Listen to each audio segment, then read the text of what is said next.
Hello, and thank you very much for being with us. In American politics, the truth is that in many cases, the more important the issue, the less that it is discussed. And that's true whether you ask the question why the United States is the only major country on earth not to guarantee health care to all people. Amazing how little discussion there is about that. And there's another issue out there, one that has concerned me for a long time and has concerned our guest throughout his entire professional career. The issue of income and wealth inequality, why it is that we live in a society in which the top 0.1% now owns almost as much wealth as the bottom 90%. What does it mean to the fabric of our society? And this is something that our guest, Chuck Collins, has worked on for decades. He is an author of several books on this issue, and he has been the leading voice for a very long time in opposition to those who want to repeal the estate tax. So, Chuck, thank you so much for being with us today. Thank you, Senator. And if I could just thank you on behalf of a lot of people who feel not only have you kept this issue of wealth inequality in the public light, but have inspired and a lot of people with hope that we can actually come together and reverse these extreme inequalities. I think that's the moment we're in now. Well, I certainly hope so. All right, Chuck, let me just start it off with just a very general question. What is the status in this country of income and wealth inequality, and why is it such a major issue? Well, we're living in a period of extraordinary inequality. Unless you were alive in the 1920s, which very few people can attest, we haven't seen anything like this. Real wages for half the population have been flat or falling, and most of the income and wealth gains are going not just to the top 1%, but the top 0.1%. And we now know that the 1%, even thanks to research from the Consumer Financial Survey just last week, that the 1% now have over 38% of all private wealth and a much larger share of financial wealth. So we're seeing this dizzying concentration at the top. And as my coworker Josh Hoxie and I wrote in a report, the 20th wealthiest people, enough that could fit on a Gulfstream 650 jet, now have as much wealth as the bottom half of all U.S. households. Let me just interrupt you, because sometimes we throw out numbers, we throw out concepts. 20 of the wealthiest people, 20 wealthiest people in this country now own as much wealth as the bottom half of American society. And in part that's because of the growing number of people who have zero or negative net worth, who are living in underwater nation. Their debts exceed their assets. And how many people are we talking about? We're talking close to 20% of households now. Who are underwater. Who are or have zero net worth. They have nothing to fall back on in terms of savings. They may own a car, but they owe on that car. They may be in a home, but they owe as much as the value of that home. So that part of the reason why is it's both the concentration at the top and the rising number of underwater nation. Let's talk a little bit about the estate tax. This is an issue you've written about extensively. You've probably led the effort against repealing it. What are the Republican arguments, and why are they bogus?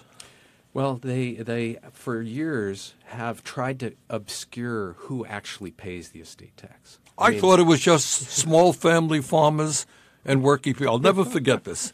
I walked down the street in the main street of my hometown, Burlington, Vermont, which is called Church Street. Some guy comes up to me and says, "Bernie, I'm really, really angry at you." "Why are you angry at me?" "Well, I've got," literally, he's an older guy. He says, "I got $20,000 in the bank, and I want to leave that to my kids, and you don't want to let me leave that to my kids. That death tax is terrible."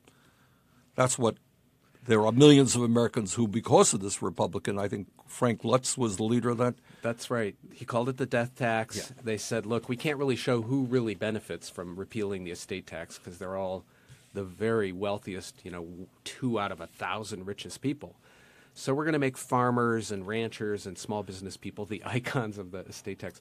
You'll actually appreciate when Trump went to Indiana to announce the repeal of the estate tax and his whole tax package, he got a farmer to stand with him. That morning I woke up and I noticed, Kip Tom is the farmer standing with the president. I look up Kip Tom, and he's received $3.3 million. He's cashed USDA farm subsidies in the last 10 years. We the taxpayers are like equity partners in his farm, and he's up there complaining about taxes. The reality is they have not been able to find a farmer who actually lost their farm because of the estate tax. So who does benefit? Well, the repeal of the estate tax would benefit people. Remember, the estate tax only is paid by households with 11 million and up now, 5.5 million for an individual. So we're talking about 2 out of 1,000 or fewer. 0.2%. So let's put that on the table. Right. So if you're listening to the show and you're worried about the estate tax, if you are part of the 99.8% lower wealth owners, you're not going to pay a nickel on this. Is that right? That's right. Okay. And it's 101 years we've had an estate tax.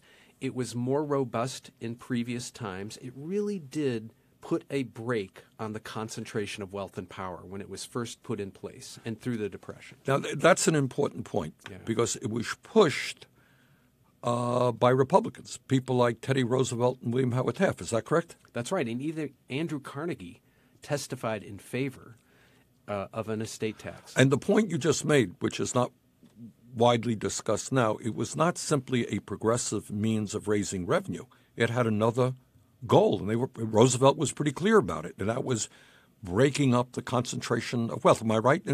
Absolutely. In fact, that was probably the primary goal. The revenue was a secondary consideration. It was really out of a sense of democracy. Remember, Louis Brandeis said you can have concentrated wealth in the hands of a few, or you can have democracy, but you can't have both.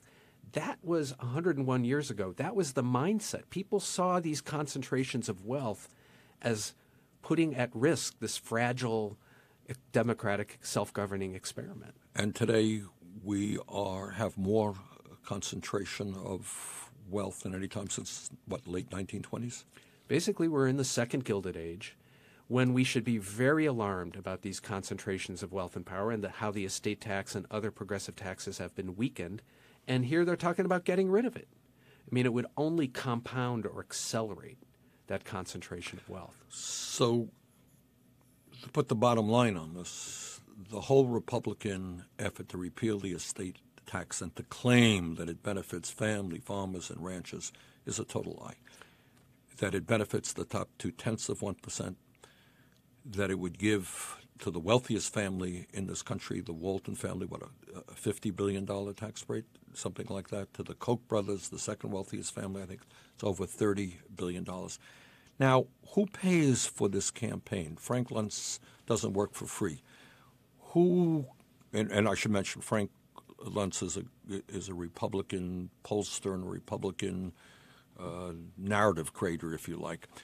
Who pays for this effort? Where does the money come from? There has been an effort for almost 20 years to abolish the estate tax. And when we've researched, going back even 15 years ago, who put the money up? It was the Mars family, the Gallo wine family. Remember the Mars? That's the candy bars we all love, right? That's right. Gallo wine. These are the Waltons, through their various lobbyists. These folks spent... And the Koch brothers, of course, are... They spent millions to save themselves billions. Right. I think now it's kind of a pillar of the Republican agenda to get rid of the death tax. They just think they've been saying it for so long, it sort of has to be added.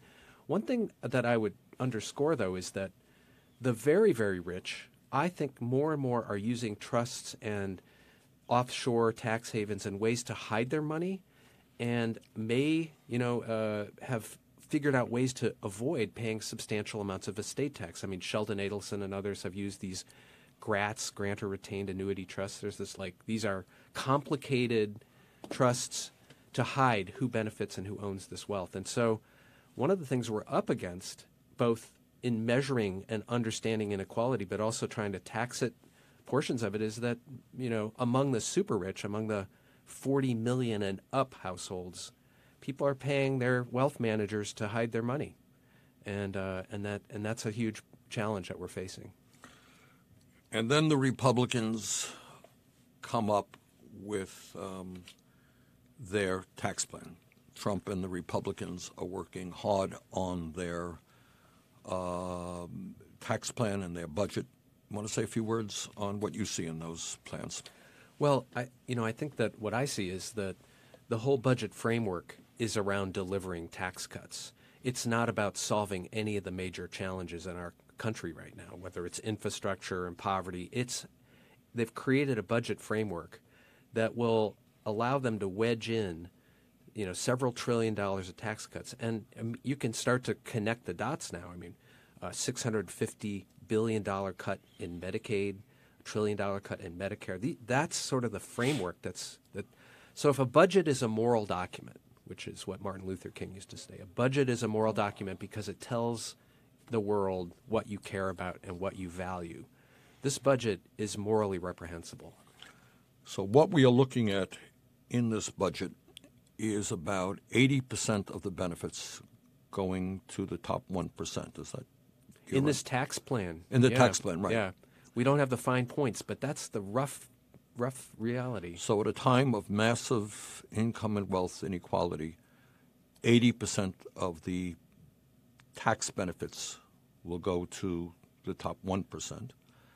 And then accompanied with that in the Republican budget will be a $1 trillion cut to Medicaid, a massive cut, I think it's almost $500 billion to Medicare, significant cuts to education and Pell Grants, cuts to programs like the WIC program, which is the Women Infant it's the program that provides nutrition programs to pregnant women and their newborn babies. There are going to be massive cuts to affordable housing, cuts to all of the programs that working people need at the same time as we provide incredible tax breaks to the wealthiest people in this country. That is their document. I mean, that basically summarizes it. And I would say this is one of the biggest showdowns of our time. I mean, we just lived through this healthcare fight. But if even a portion of this tax plan goes through, it will close the doors to the public investments that we know we already need to make and also in the future. I mean, if we care about reducing the cost of college and, all the things that it's are touching almost our lives. if you and here's the interesting point to me. You sit down and you say, okay, I'm a Republican. I want to get reelected. Every elected official does, politician does. Okay, let me think about the issues that impact the American people. Now, if I propose a $500 billion cut to Medicare, is that good politics? No, it's terrible politics. We just went through these disastrous sets of Republican proposals on health care. This one wants to continues that effort, wants to throw 15 million people off of the health insurance they have by cutting Medicaid by $1 trillion. Is that a popular idea? I don't think so. It wants to cut Pell Grants at a time when so many young people are struggling right now to pay for college. It wants to cut nutrition programs. Here is the important point, and maybe you want to comment on it. Why would any sane person bring forward this set of proposals, massive cuts to programs the elderly, the children, the sick, and the poor need, and then unbelievably large tax breaks to billionaires? Why would you do that? Chuck, what's the answer? Well, I think it shows who they feel most accountable to. Who do you feel most accountable to? And in this case, you have a Congress that's pretty much locked up, that's kind of connected to this kind of billionaire oligarchy agenda.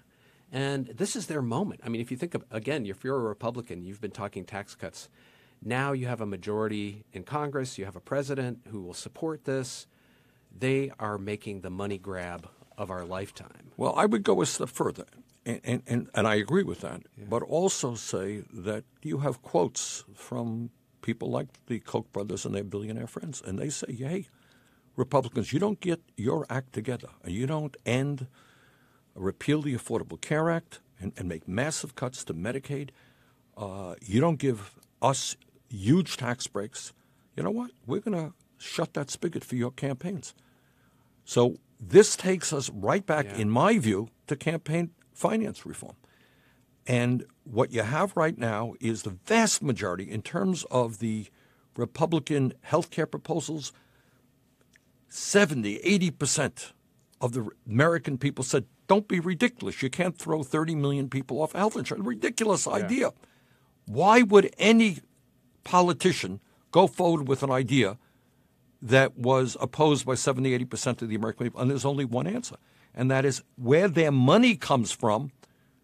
Those guys like that. And that's the same thing with this. You go out and you ask people in any city in America, hey, we want to give incredible tax breaks to billionaires, but we're going to cut Medicare and Medicaid and nutrition programs. Do you think that's a good idea?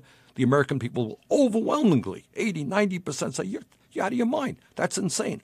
But there are a few people, like the Koch brothers and others, who say, hey, that's what we want you to do, and we are providing hundreds of millions of dollars a year in campaign contributions and other ways to help you get reelected. You listen to us. Forget about what the American people want. Right. We'll take care of that with 30-second TV ads. We're in a period of kind of minority rule where they don't actually have to worry about that 80% because of gerrymandering, because of the way in which campaign finance system works. They're just thinking about this narrow segment of donors. And this is why we have to wake up. I mean, taxes and budget issues sometimes make people's eyes glaze over, but this goes really to the heart of what we can be or what we will become as a country. And I think if anybody's listening to this, I would encourage people to check out the work of the Americans for Tax Reform, figure out how to get involved. There's a group of patriotic millionaires that's now stepping up to saying these tax cuts are going to take away what's most precious in our society. I know you've worked, not so much now, but you have worked in the past with Bill Gates' dad. You want to say a word about that and some other billionaire families who understand that making the rich even richer is not what America is supposed to be about? Yeah, and actually, I mean, I should say, I grew up in a wealthy family. I grew up, I'm the great-grandson of the meatpacker Oscar Mayer. So, and I would say there's a lot of people like me who actually were born on third base who actually believe that these inequalities are bad for everyone. And so, when I was young, back in 2000, when Congress proposed abolishing the estate tax, I actually got a call from Bill Gates' dad, and we helped organize an effort that brought together 1,500 multimillionaires and billionaires. 1,500? Yep, eventually to oppose the estate tax. And we just launched defendtheestatetetax.com last week. We have 150, the first wave of people who will owe the estate tax. And you might ask, why would they be out there saying this? But they actually understand what you and I are talking about, which is extreme inequalities undermine everything people care about. And they actually undermine economic health, democracy, social mobility. I mean, there are some of these billionaires who are like, you know what, we don't want to go down this road. We don't want to become a kind of racial and economic apartheid society.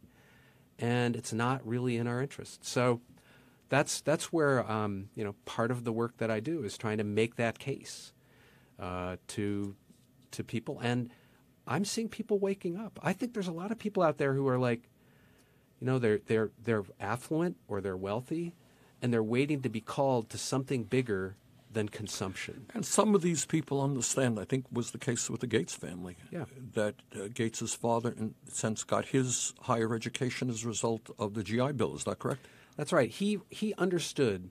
He was a first-generation college student. He would not have been able to go to college without the GI Bill. He went to law school on the GI Bill. He looked around and said, a tax on wealth is an economic opportunity recycling program. So we like recycling. If you've got that kind of wealth, you pay back the society that made it possible for you to have the opportunities you had. And there still is, the good news is, there's still a segment of people who understand that what makes us different than a dictatorship or an oligarchy is wealthy people pay their fair share of taxes. And, we know what happened after World War II. We taxed the wealthy at much higher levels, both income and wealth, and invested it in public goods, debt-free education, infrastructure, first-time homebuyer programs that launched a generation of the middle class. It was targeted primarily to white households, so it left a lot of people behind. But the basic idea of taxing wealth and high incomes and investing in public goods is still a good idea. It hasn't lost its currency in my mind. Well, Chuck, we're running out of time, but let me just pick up on a point you made a few moments ago. I understand that tax and budget policy is not something that the media is particularly interested in. And I think you're right. Many Americans will glaze their eyes over and say, hey, who cares? We should care.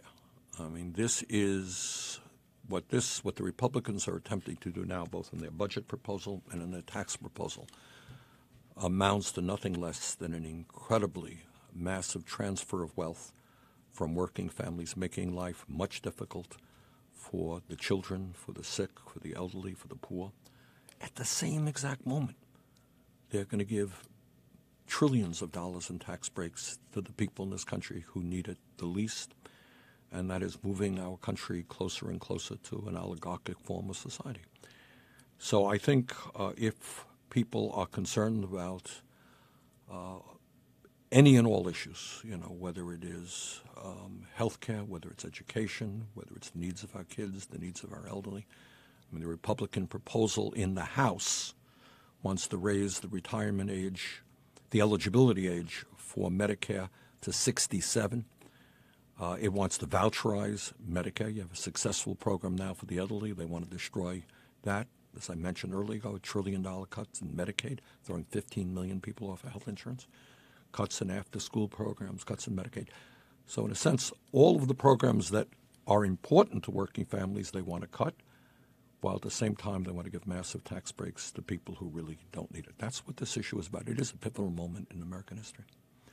So Chuck Collins, I want to thank you not only for being with us today, but you have been engaged in this struggle about national priorities for decades. And keep up the great work, and we'll look forward to having you back sometime. Thank you, Senator, and thanks for galvanizing us to do this work.